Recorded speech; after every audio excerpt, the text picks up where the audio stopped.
Assalamualaikum warahmatullahi wabarakatuh. Halo, selamat sore semuanya, Sobat MC dimanapun Anda berada yang telah bergabung di Instagram dan juga di YouTube. Apa kabar semuanya? Semoga rekan-rekan dalam keadaan sehat selalu ya. Gimana puasanya lancar hari ini? Semoga lancar selalu ya, amal ibadahnya juga diterima. Dan selamat datang saya ucapkan kepada seluruh rekan-rekan semua dalam program spesial Ramadan tentang MC Academy, yakni MC Talk Series. Tanya-tanya semuanya seputar dunia MC. Bersama saya Ihsan Kamil selaku founder dari Tentang MC Academy. Selama kurang lebih 30 menit ke depan kita akan ngobrol santai sambil ngabuburit dan menjawab pertanyaan-pertanyaan dari teman-teman semuanya. Tidak terasa ini sudah masuk di minggu kedua program dari Tentang MC Academy, tanya-tanya semuanya seputar dunia MC. Dan di sore hari ini tentunya marilah kita sama-sama mengucapkan puja-puji dan syukur atas segala karunia rahmat yang telah diberikan oleh Tuhan Yang Maha Esa sehingga kita semua bisa merasakan sebuah kenikmatan yang luar biasa, yakni berupa kenikmatan sehat walafiat. Sehingga teman-teman bisa bergabung, hadir, dan nonton dimanapun berada dalam keadaan baik-baik saja.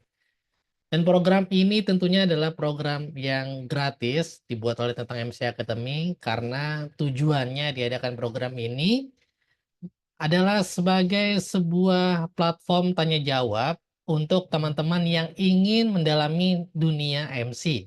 Yang harapannya karena program ini nantinya teman-teman bisa mendapatkan jawaban-jawaban yang akan membantu karir teman-teman lebih sukses di masa depan sebagai seorang MC profesional. Acara ini gratis, serta bagi 5 penanya yang beruntung, tiap sesinya akan mendapatkan e-book dan juga e-course gratis dari Tentang MC Academy. Jadi selain teman-teman bertanya, teman-teman juga nanti bisa membawa pulang hadiah berupa e-book dan juga e-course. Dan di sesi kali ini saya izin share screen dulu ya teman-teman ya. Dan udah ada beberapa pertanyaan nih yang akan kita jawab pada hari ini. Di hari ini ada 3 atau 4 pertanyaan nih teman-teman nih, dari teman-teman yang udah mengirimkan pertanyaan. Oke, ingat ya acara ini tiap hari Rabu, Jumat, dan Minggu pukul 16.00 hingga 17.00. Tapi tergantung pertanyaannya ya. Dan ini sedikit saya izin memperkenalkan diri saya lebih dalam lagi bagi teman-teman yang baru gabung program hari ini. Jadi nama saya Muhammad Ihsanul Kamil lengkapnya dan ini sedikit gambaran tentang aktivitas saya saat ini serta latar pendidikan saya, teman-teman. Jadi kebetulan saya S1-nya di UIN Syarif Hidayatullah Jakarta, lalu juga saya mengambil psikologi komunikasi di KAFI BBC Motivator School, serta sehingga hari ini saya telah menjadi full-time MC sejak tahun 2019, serta juga saya membangun sebuah wadah bernama Tentang MC Academy yang saya bangun untuk membantu teman-teman yang mau belajar jadi MC, bukan hanya belajar tapi ingin punya karir jadi MC. Dan ini sedikit pengalaman saya sebagai MC, baik itu sebagai corporate event ataupun di acara wedding dan lamaran. Serta saya juga sama kayak teman-teman suka ikut pelatihan-pelatihan untuk mengupgrade diri saya. Ini sedikit beberapa pelatihan yang pernah saya ikuti. Dan selain jadi MC wedding dan lamaran, saya juga kadang diundang jadi narasumber, serta saya juga aktif sebagai icebreaker event. Itu sekilas tentang diri saya teman-teman, dan ini eh, beberapa pertanyaan yang udah masuk nih. Terima kasih banget buat teman-teman yang udah mengirimkan pertanyaannya, karena sangat sangat antusias ya program ini bagi teman-teman ternyata. Oke, jadi sebelum saya kasih tahu nih siapa yang mendapatkan hadiah pada sore hari ini, saya izin memperkenalkan kembali tentang MC Academy, bahwa ini adalah sebuah platform yang saya bangun untuk membantu Anda agar bisa memiliki karir menjadi MC profesional dengan dibimbing langsung oleh praktisinya. Jadi teman-teman bisa banget curi pengalaman dari praktisi yang akan sharing sama teman-teman. Dan di Tentang MC Academy ini kita punya 3 program. Yang pertama ada workshop MC Wedding yang siap di-calling. Ini khusus dibuat bagi teman-teman yang pengen eksklusif khusus jadi MC wedding, atau teman-teman pengen jadi MC yang lebih general nih, pengen jadi MC yang bisa di corporate event, teman-teman bisa join di workshop MC sejuta acara, atau teman-teman pengen fokus di public speaking aja nih, teman-teman bisa ikut di Blueprint Public Speaking. Bagi teman-teman yang pengen join, pengen kepo sama programnya, silakan klik link yang ada di bio Instagram tentang MC ataupun di deskripsi video ini. Dan selamat untuk 4 penanya yang beruntung pada hari ini, ada Steven William, Widya, Mikda Daska MC, dan Rangga. Silakan bagi para pemenang nanti langsung menghubungi admin kami, bisa lewat DM Instagram ataupun nomor WhatsApp yang tertera di sini. Dan bagi yang mau dapat hadiah kayak gini, jangan lupa kirimkan pertanyaan Anda melalui komen di video ini atau klik link yang ada di deskripsi. Dan ini adalah pertanyaan-pertanyaannya, kita bacakan dulu sebelum kita jawab satu-satu. Dari Stephen William, izin bertanya, apakah ice breaking hanya berlaku bagi kegiatan berupa games, door prize, snime, atau dance? Apakah dengan interaksi bersama audiens di tengah acara dapat ikatan ice breaking juga? Oke, makasih pertanyaannya. Lalu ada Widya, minta referensi untuk games di acara ulang tahun Sweet Seventeen. Oke. Dari Mikda, jika kita ditawarkan job MC sebagai MC adat ataupun MC yang belum pernah kita lakukan sebelumnya, apakah kita tetap ambil dan belajar dari YouTube buat branding kita atau kita tolak? Oke. Terakhir dari Rangga, mau tanya tips and trick menjawab red card ketika ditanya calon klien yang ingin keep kita untuk kegiatan lainnya gimana ya? Oke, thank you pertanyaannya. Kita jawab satu-satu dari Stephen William.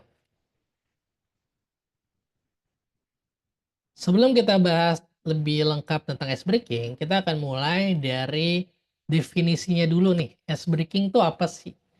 Ice breaking versi saya pribadi adalah ini sebuah seni untuk mencairkan suasana dan bisa membangun interaksi dengan audiens dalam suatu acara atau pertemuan. Oke, jadi mencairkan suasana dan membangun interaksi ya dengan audiens ya. Nah, kalau kita ngomong ice breaking, sebenarnya ice breaking itu terbagi dua teman-teman. Ada yang namanya smooth ice breaking dan juga ada hard ice breaking. Kita bahas satu-satu, contohnya kayak gimana. Nah, kalau untuk smooth ice breaking, biasanya ini ada seperti ini teman-teman poin-poinnya. Bisa kita mengajak audien itu dengan sedikit pergerakan atau bahkan tanpa pergerakan sedikit pun. Contohnya misalnya kayak kita perkenalkan diri, kita bisa kasih jokes di sana, atau kita bisa menyapa, "Semangat pagi, apa kabarnya? Mana suaranya?" Itu adalah sebuah smooth ice breaking, atau bisa berupa pujian atau interaksi. "Senang banget hari ini saya bisa ketemu sama orang-orang yang luar biasa, yang saya yakin di sini dompetnya pada tebal-tebal nih karena masih awal bulan." Bisa kayak gitu. Pantun bisa juga atau humor. Serta bisa juga ada ice breaking sederhana seperti senyum 225. Ini teman-teman mungkin nanti bisa coba, di mana kita ajak audiens biar bisa tersenyum sama kita. Nah, kalau interaksi sama audiens itu masuknya smooth ice breaking. Jadi kalau kita ngobrol, kita nanya-nanya, kita bikin, sesi khusus dengan penonton itu adalah smooth ice breaking. Nah, ini sedikit contoh-contoh ice breaking-nya, ada sapaan kalau teman-teman sering pakai, ada juga pantun, atau juga cek konsentrasi sederhana, contohnya nanti ada di e-book ya. Ice breaking bertema challenge ini juga bisa dipakai buat kalau bagi-bagi hadiah teman-teman. Nah, tebak-tebakan juga termasuk smooth ice breaking, jadi tidak mengajak audiens itu banyak bergerak. Nah, atau juga bisa pakai hard ice breaking, di mana ini ice breaking yang ketika kita kita lakukan, ini akan banyak mengajak audiens untuk bergerak. Contohnya kayak model tepukan, tepuk semangat, tepuk pagi, siang, sore, atau malam. Ini teman-teman bisa lihat contoh videonya dengan klik atau copy Bitly ala Pak Zamil Azaini atau Bitly ala Ihsan Kamil. Nanti keluar videonya biar ada gambaran. Atau juga bisa tepuk-tepukan tuh banyak modelnya teman-teman, sorry. Tuh ada tepuk komando, dirigen, dan lain-lain. Bisa juga yang full dengan pergerakan seperti senam otak, hitungan semangat, komuni gaya, dan lain-lain. Atau bisa berpasangan, atau yang paling sering banget nih ya, yang ada goyang-goyang ya, ini juga bisa. Nah, itu adalah hard ice breaking, teman-teman. Jadi ingat, kalau kita ngomongin ice breaking, ada smooth ice breaking, ada hard ice breaking. Paling saya mau sharing sama teman-teman, gimana caranya kita bisa memandu ice breaking atau memberikan ice breaking, tapi nggak garing atau bisa diterima oleh audiens. Caranya, teman-teman bisa pakai teknik 5 on, teman-teman. Yang pertama ada reason. Reason adalah teman-teman memberikan alasan dulu nih sebelum melakukan ice breaking. Contoh, ini udah bisa pakai template kok. Template-nya misalnya, bapak-bapak, ibu-ibu, atau rekan-rekan semuanya, kalau saya lihat nih wajahnya kayaknya perlu ada sedikit peregangan ya, biar nggak tegang ya. Atau biar lebih semangat lagi, saya ingin mengajak bapak ibu dengan sedikit ice breaking. Itu adalah sebuah reason. Jadi kita kasih tahu alasannya dulu kepada audiens. Kenapa kasih alasan? Karena orang dewasa itu mau bergerak harus ada alasannya, teman-teman, oke? Nah, setelah kita kasih tahu alasannya, kita introduction, kita kasih tahu kita mau main ice breaking apa. Contoh misalnya, ini kalau saya lihat nih kayaknya masih agak lemas, belum pada semangat, jadi izin saya ajak teman-teman biar kita bisa semangat lagi dengan sedikit ice breaking. Ice breaking yang saya akan berikan sama teman-teman adalah ice breaking tepuk semangat. Nah, itu adalah introduction. Nah, setelah kita kasih tahu mau ice breaking apa, kita mulai simulasikan, teman-teman. Kita praktekkan cara mainnya kayak gimana. Setelah udah pada ngerti, udah pada paham, kita lanjut action. Action adalah dimana kita memainkan ice breaking-nya secara utuh. Oke? Setelah action, biar durasi ice breaking kita itu agak lama dan nggak membosankan, kita harus improvisasi atau improvisation. Oke, kita cari korban atau bisa dengan cara seperti ini. Contohnya kita main tepuk semangat. Nah, itu kan udah kita mainkan sama semuanya. Kita mau improv nih. Ya udah, kita coba cari audien yang menurut kita seru misalnya. Coba saya mau cek konsentrasinya Bapak Ahmad. Atau kita boleh bagi dua. Misalnya kalau ada cowok cewek, kita oke, sekarang kita cek semangatnya dari cewek dulu, dari cowok dulu. Oke, dari yang muda dulu, dari yang tua dulu. Itu adalah sebuah contoh improvisasi. Ini adalah teknik sederhana yang saya biasa lakukan agar ice breaking saya nggak membosankan, agar ice breaking saya juga bisa lama durasinya, teman-teman. Ya, ini bisa dipakai. Nah, bagi teman-teman yang suka kebingungan buat ngisi ice breaking, sebenarnya saya punya satu ebook namanya Playbook Ice Breaking, yang mana ini nggak jadi bonus sih, teman-teman. Tapi kalau teman-teman pengen dan butuh referensi ice breaking yang bisa dipakai untuk orang dewasa, untuk event-event, saran saya sih teman-teman wajib nih punya ebook ini. Caranya gimana nanti saya tulis deh linknya di deskripsi ya, bagi teman-teman yang mau. Oke, thank you Mas Steven. Selanjutnya Widya. Widya nanya ada referensi games gak untuk acara Sweet Seventeen? Ada dong Widya, tenang aja. Widya nggak usah bingung-bingung, sebenarnya di YouTube saya di Isen Kamil MC ada contoh real games yang pernah saya mainkan untuk acara birthday party di Sweet Seventeen. Silakan ditonton aja, itu jelas penjelasannya, juga ada gambar dan cara mainnya dan alat-alatnya apa yang perlu disiapkan. Ada di sana semua. Oke, thank you Widya. Selanjutnya ada dari Mikda Aska. Mikda Daska ya. Mikdad Aska, oke. Kalau ditawarin job kayak MC adat atau MC yang belum pernah kita lakukan sebelumnya, apakah kita tetap ambil dan belajar dari YouTube buat branding kita atau tolak? Oke. Kalau kita dapat kesempatan, di mana kesempatan ini kita belum ada pengalamannya sama sekali. Pertama, kita harus lihat dulu nih teman-teman, kondisi diri kita sendiri. Kita mampu atau enggak, itu dulu ya. Kenapa kita perlu memperhitungkan mampu atau enggak? Karena ingat, kita adalah pekerja jasa, kalau kita bagus akan selalu dipuji, kalau kita jelek, nanti infonya nyebar kemana-mana, dan bisa mematikan karir kita.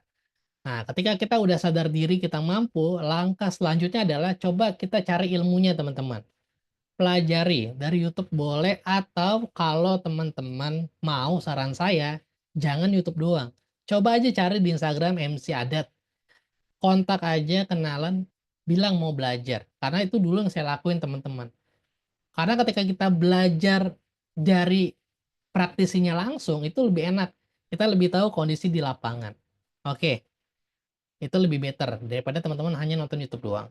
Yang ketiga, kalau ini konteksnya MC adat, coba teman-teman make sure dulu ke klien, ini perlu pakai full bahasa daerah atau Nggak perlu pakai bahasa daerah, jadi kita boleh mandu pakai bahasa Indonesia. Kalau misalnya tanpa full bahasa daerah, saran saya bisa diambil tuh, kita bisa pelajarin untuk cara mandunya. Tapi kalau udah full bahasa daerah, saran saya jangan ngambil resiko. Kalau teman-teman misalnya bukan orang dari suku tersebut, contoh adatnya Sunda, teman-teman bukan orang Sunda. Nah, kenapa kayak gitu? Karena walaupun kita baca, logat dan lain-lainnya tuh kadang nggak bisa bohongin teman-teman. Jadi nanti bikin suasananya kurang dapet lah buat memadukan acara adat. Nah, jadi itulah 3 hal yang mesti teman-teman perhatikan ketika mengambil kesempatan yang memang teman-teman belum pernah sama sekali. Boleh diambil, boleh ditolak. Kalau ngerasa nggak mampu, mending tolak aja. Amanin karir teman-teman ke depannya, oke? Oke, thank you buat Mikdad, Aska. Selanjutnya dari Rangga ya, Rangga cara menentukan tips menjawab red card. Oke, sebenarnya kalau ngomongin red card, ini ada 5 hal yang perlu diperhatikan dulu nih sebelum kita ngejawab red card kita. Tapi biasanya kita udah punya red card sendiri teman-teman nih, yang biasanya tuh di dalamnya udah berisi dari 5 elemen ini. Jadi udah dihitung pengalaman dan jam terbang teman-teman, transportnya, durasi acaranya, busana, makeup, dan harga pasar. Nah, kalau kita baca pertanyaannya Rangga, tips menjawab red card ketika ditanya calon klien yang ingin keep kita untuk kegiatan lainnya gimana ya? Kan sejauh ini red card tergantung durasi, bentuk, dan lokasi event. Namun case-nya ini bertanya kalau nantinya ada event lain. Nah, harusnya harusnya teman-teman ya, kita sebagai MC itu udah punya klasifikasi red card per event-nya. Contoh kalau event-nya adalah seminar berapa, event gathering berapa, event awarding berapa. Jadi kita udah punya harga-harga sesuai dengan acaranya. Jadi saran saya buat Rangga, bikinlah di red card kamu itu berdasarkan klasifikasi. Jadi kalau dia butuhnya MC buat pameran berapa, kalau dia butuhnya MC buat acara grand opening berapa, dan lain-lain. Jadi ketika kita kasih ke klien, klien tuh udah punya gambaran secara umum. Nah, kalau misalnya biar ada kemungkinan deal sama kita, lempar aja harganya terus kita bilang, "Untuk budget bisa menyesuaikan kok, Kak. Nanti kalau misalnya belum masuk boleh didiskusikan." Jadi biar ada negosiasi di sana. Itu kurang lebih jawabannya Rangga. Nah, jadi terima kasih buat teman-teman yang udah kirim pertanyaan dan udah saya jawab pertanyaannya pada hari ini. Jangan lupa untuk selalu hadir dan nonton sesi MC Talk Series spesial Ramadan. Tanya-tanya semaunya seputar dunia MC yang bisa teman-teman saksikan di Instagram ataupun di YouTube Isan MC, Isan Kamil MC.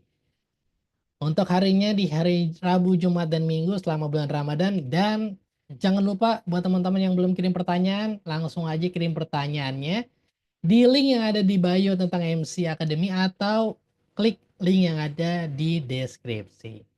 Sampai ketemu lagi di sesi-sesi selanjutnya selama bulan Ramadan ini. Semoga teman-teman puasanya lancar dan jawaban saya bisa bermanfaat untuk karir teman-teman ke depannya. Dari saya, Ihsan Kamil, pamit undur diri. Mohon maaf jika ada kekurangan. Wassalamualaikum warahmatullahi wabarakatuh.